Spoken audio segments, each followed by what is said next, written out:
Hi, everybody. It's Sharon Spurlock from the St. Louis Arc, and I'm here with our weekly Q&A session. Today, we have a returning guest, the wonderful Julia Schaffner, who works in our Capable Kids and Families program, but she's going to be here to talk about something different today.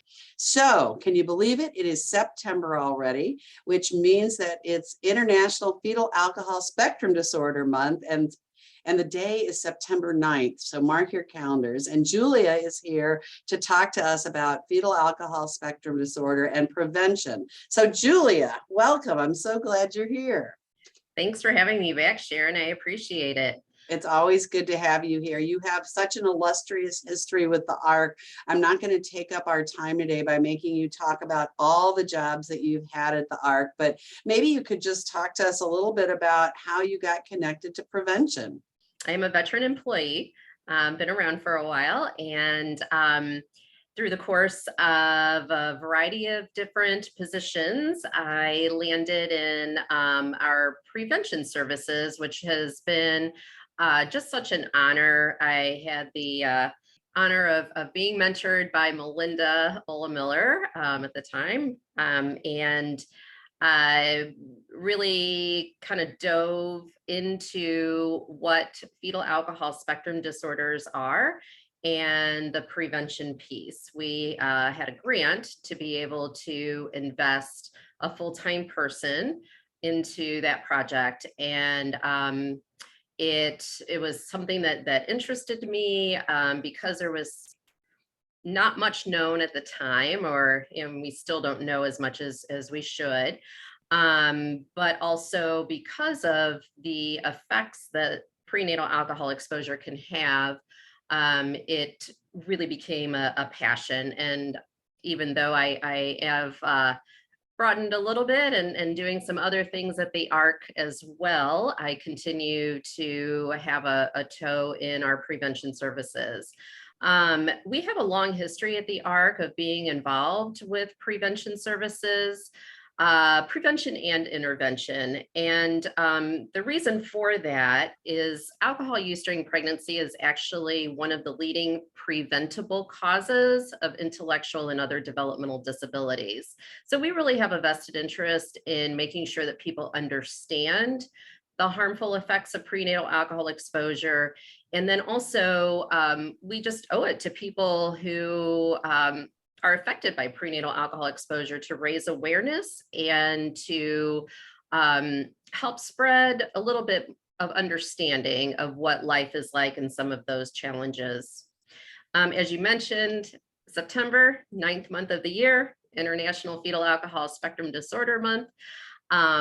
It is September 9th, has long been recognized as fetal alcohol. It started as Fetal Alcohol Syndrome Awareness Day. And over time, that has become Fetal Alcohol Spectrum Disorder Awareness Month.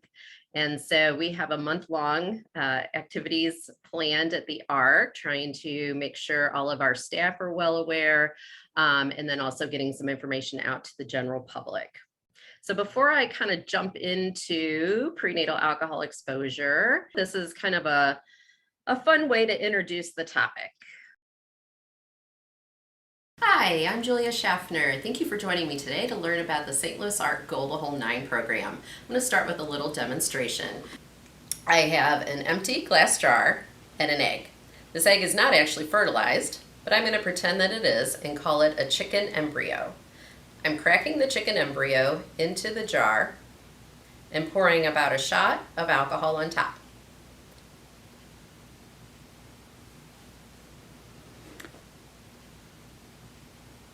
You might see that the embryo is starting to change. To speed up the process, I'm going to give it a good shake and distribute the alcohol.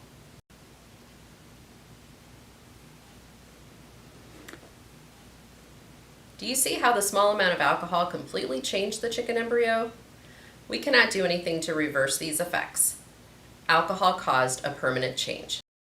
That was incredibly graphic. Can you tell us in a little bit more specifics what happens to a human when there's an interaction with alcohol during pregnancy? Sure. So alcohol is a teratogen, which is basically a fancy word that means it's a toxic substance to developing fetal tissue. So when any teratogen, and there are many teratogens out there, when a teratogen comes in contact with a body part that is developing, it can permanently alter, change the way that body part develops.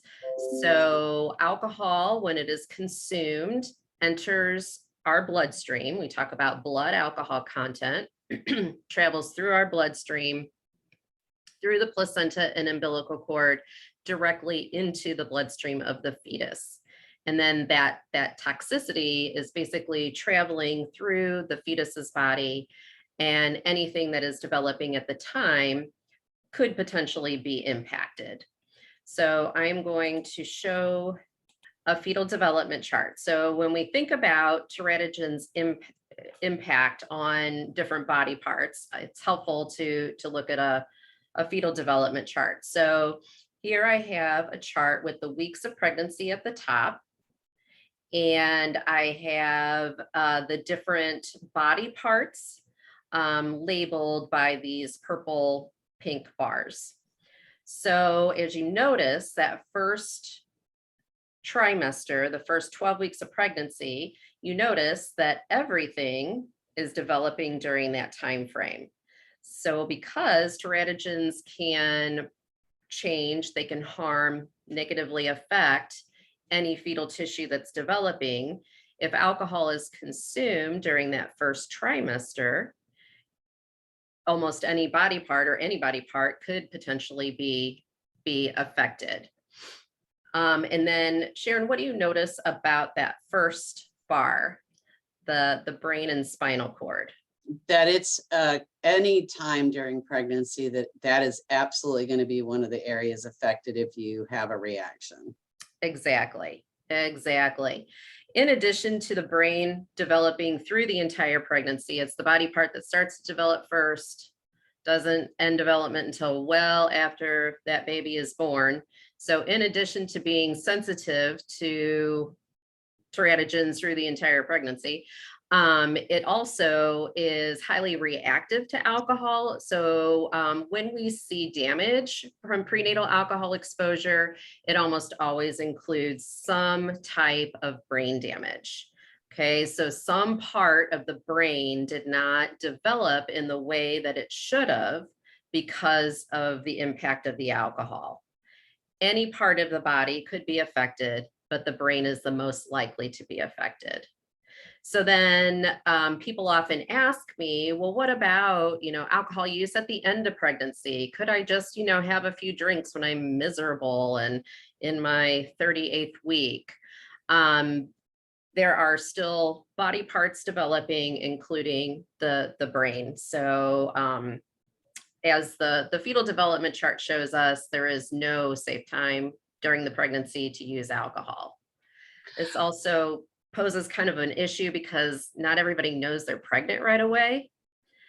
Unfortunately, the fetus doesn't have the ability to prevent the alcohol from getting into its body, affecting its organ systems, just because nobody knows that the pregnancy is there. So it's really important that if people may become pregnant, that they know this information so they can make good, educated choices. And that's what this is about: raising awareness, providing education so that people make good choices going into a pregnancy. I do think this is really confusing because I think that there's mixed messages that come from professionals. And I think the media often, I grit my teeth when I'm watching a TV show and I see a pregnant woman having a glass of champagne at a baby shower, because I think those media messages are still out there quite a bit. So let me make sure I'm understanding. What I heard you say was there's no time during pregnancy that you can drink alcohol and know for sure that your baby will be safe. No type of alcohol. And what about quantity? Can I just have that one glass of champagne? So with quantity and with type, let's talk about the type first, because I'm going to address the wine that you brought up. So the question of, or the assumption that wine is safe to use during pregnancy is one of the most common myths. I'm going to share my screen here again.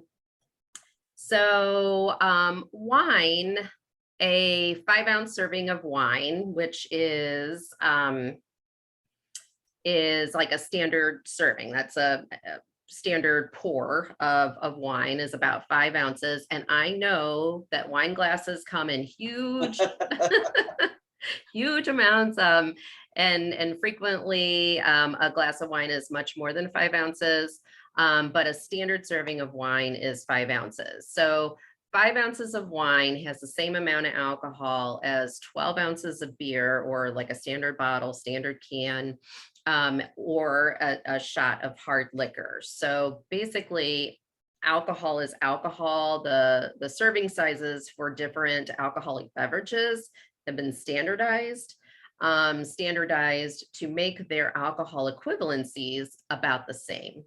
And it doesn't matter with the shot of hard liquor if it's mixed with fruit juices or tonic water or soda. The alcohol, if that whole drink is consumed, the alcohol is still there. So wine, the use of red wine as being healthy for a baby during pregnancy, that is a myth. And I know it's a myth that has been perpetuated. And I hear repeatedly from pregnant people that they are told or have been told by medical professionals that wine is okay.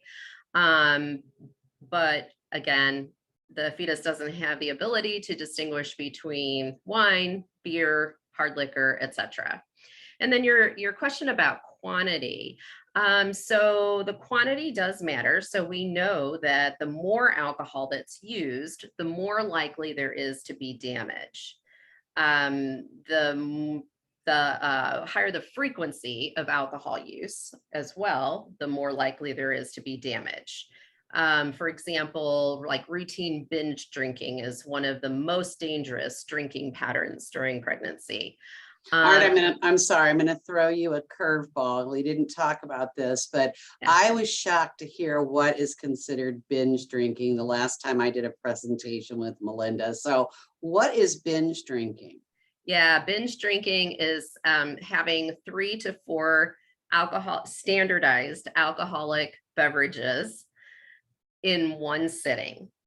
So 3 for most average sized females, 4 for most average sized males. Obviously, there's a little variance there. So it's yes, not as much as people think. No, it's not. Thank you for clarifying that. Yes, and thank you for asking that important question. So we know that the more alcohol that's used, the more likely there is to be damage. But we also know that some pregnancies are highly sensitive to the effects of alcohol, and there seems to be a variety of factors that go into play there. So the problem is that we don't know ahead of time which pregnancy is going to be sensitive and which is not.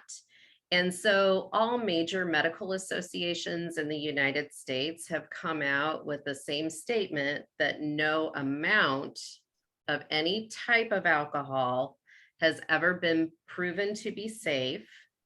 Therefore, it is best to completely abstain. And what I like to point out is that the 1 or 2 drinks during a pregnancy, that's, most likely not going to cause some of the physical effects that we see, but that could be the potential of increasing the likelihood of maybe a learning disability or ADHD or something along those lines, particularly if there's a hereditary factor there. And those we know that those things do have genetic factors as well. Okay, well, this I think can be really scary for people because sometimes you don't know when you're pregnant. And sometimes you don't know what you don't know. So I'm glad that our approach is going to be really positive with people, trying to help them learn more. And once you learn something, to make some changes in what's going on with you. So this is a spectrum disorder, which I always think of as a curve where there's different levels of involvement. Can you talk a little bit about fetal alcohol spectrum disorders?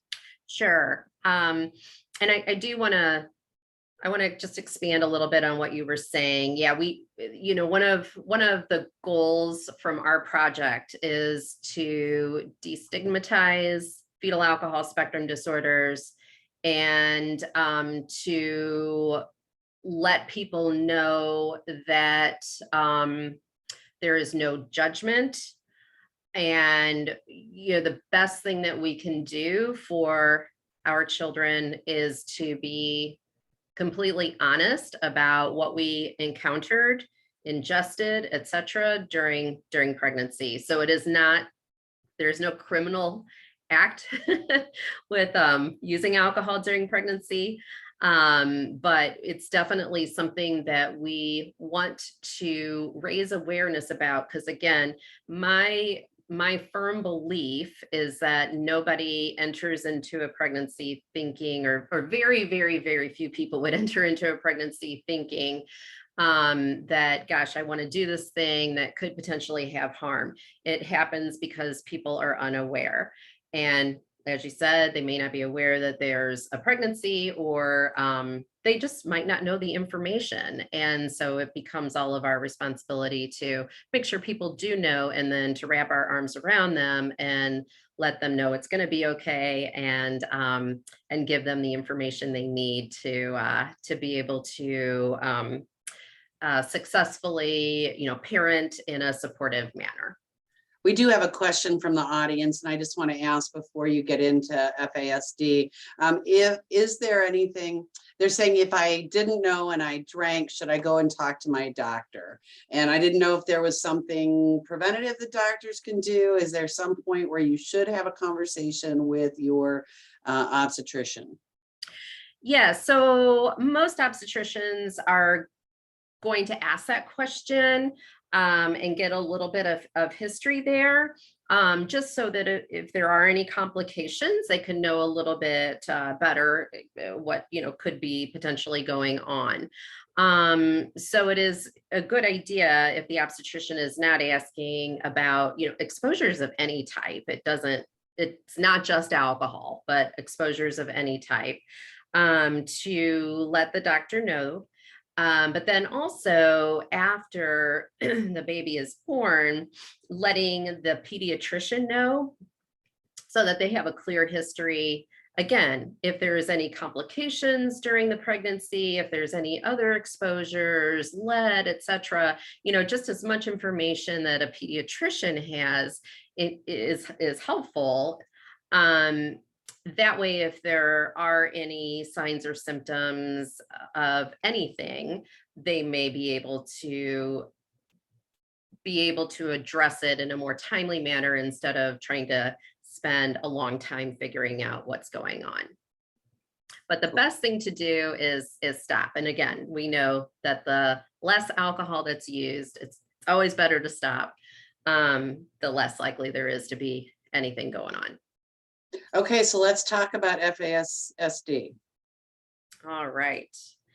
So there was a change in the recent past with our estimates of the numbers of people affected by prenatal alcohol exposure.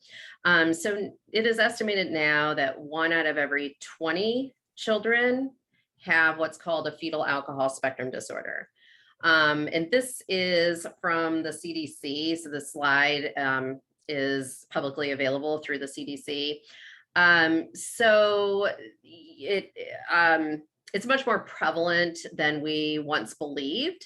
And for people that have worked in schools or in any kind of early childhood programming, it's fairly apparent that there is some difficulty out there. So people with FASD, so this first box, these are the physical issues that can happen. So low birth weight and growth, problems with any organ system, so heart, kidneys, etc., and then damage to parts of the brain. And I don't have a lot of time to get into it, but the most commonly affected part of the brain is the frontal lobe, the frontal cortex. And that's the part of the brain that controls our decision making, impulsivity, judgment, etc. And so the difficulties or the damage that happens in the developing brain, and these are like underdeveloped parts. So they're not parts that fully developed and then the alcohol damaged it, like in an adult brain. But it's the brain not being allowed to develop in the way that it should. Yeah. That is what leads to the behavioral and intellectual disabilities. So there can be learning disabilities, there can be low IQ, but I'll tell you that it's estimated that the majority of people with FASDs do not have a low IQ, a low enough IQ that qualifies them for services. So usually it's somebody who's going to be falling through those particular cracks. There might be learning disabilities that go along with it. Hyperactivity and impulsivity. I know the impulsivity is not on here, but that's a huge, huge factor. Difficulty with attention, poor ability to communicate in social situations. So communication might be pretty effective in a one-to-one situation, but in like a social scenario with people that the individual doesn't know, that might be a real challenge. And then those poor reasoning and judgment skills. These are the impacts of prenatal alcohol exposure that we really get most concerned about, because then what happens is those lead to those lifelong issues with school incidences, with legal troubles, substance use. A lot of times they're self-medicating. People are self-medicating because they might know, like, I'm impulsive, I need to slow down. I'm going to take a depressant to help me kind of slow down. You know, that could be alcohol or a different depressant. Can lead to mental health issues, so anxiety, depression, etc.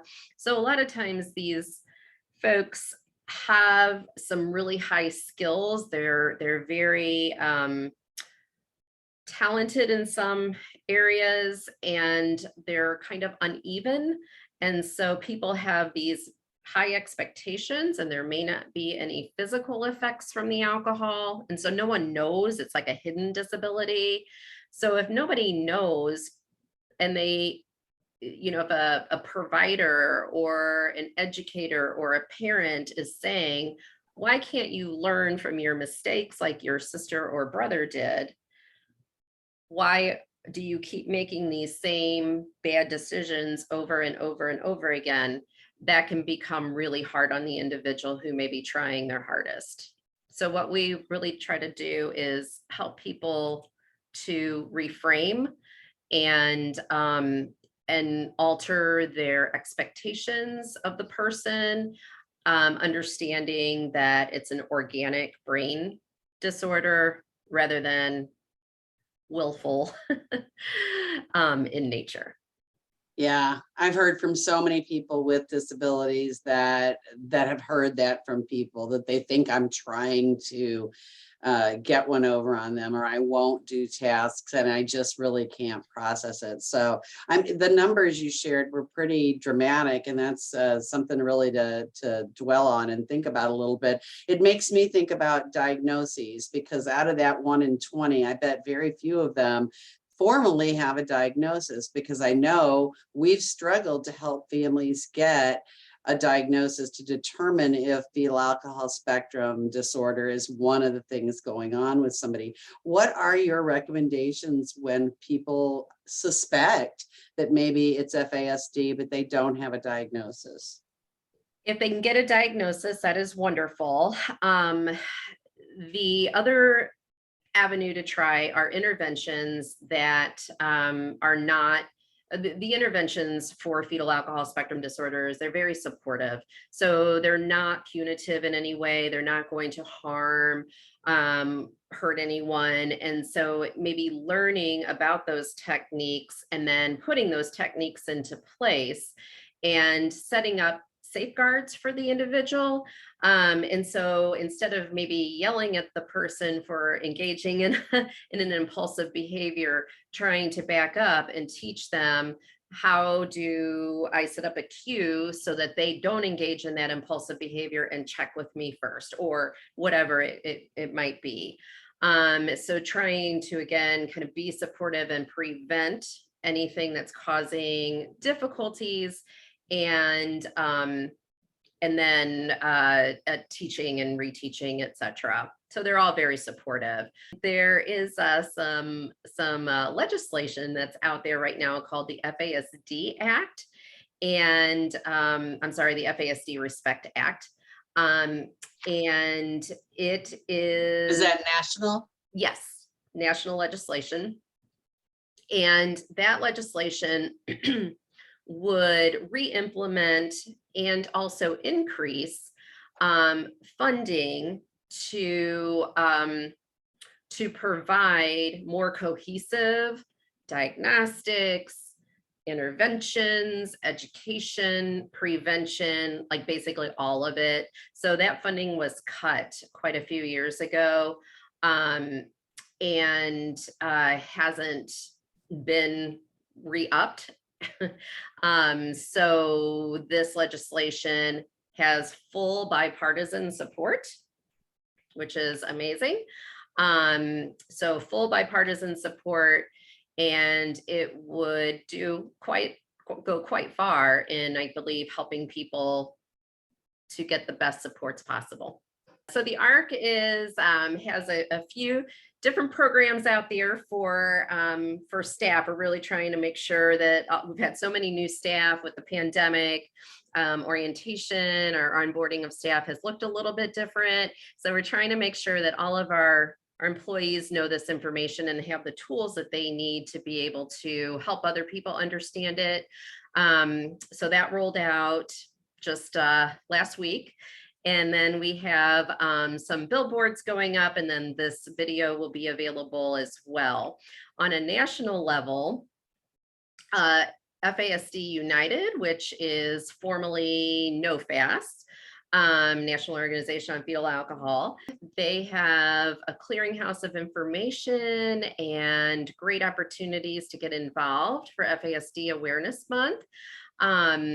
More information about the FASD Respect Act, trainings, events, etc. There's another really great clearinghouse out there called FASD Collaborative. And it also is a wonderful place to get additional training. We are available as well to provide any kind of training. We can do booths, etc. If people want to have an educational table at an event, if they want to have a live speaker come to a group, we are happy to do that. And my contact information is available there. Thank you very much for inviting me and having me here. And to everybody who's working behind the scenes, thank you so much. We are so grateful to the Department of Mental Health, the Department of Behavioral Health Services under the Department of Mental Health. They provide our grant funding for this program, and we appreciate everything that they have done and all of their support over the years, and their vested interest to make sure that residents of Missouri understand this information. To all of those that are listening today, if you can make sure that people in your circles, I always like to say, those you love and those you don't love, know this information.